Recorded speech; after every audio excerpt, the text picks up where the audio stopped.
Қазақтың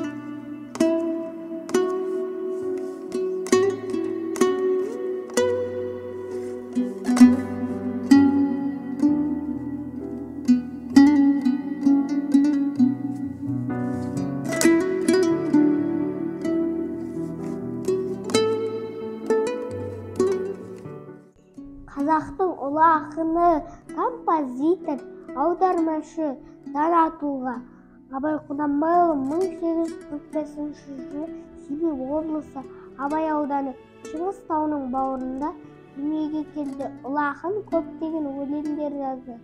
Мысалыға,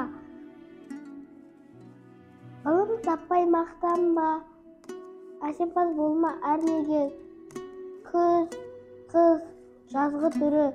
Абай Құнанбайұлы ғылым таппай мақтанба, ғылым таппай мақтанба, орын таппай баптанба, құмарланып шаттанба, ойнап босқа күлуге, бес нәрседен ғашық бол, бес нәрсеге асық бол. Адам болам десеңіз, ең өмірің алдыңда, оған қайғы жесеңіз, өсек өтірік мақтаншақ, еріншек бекер мал шашпа.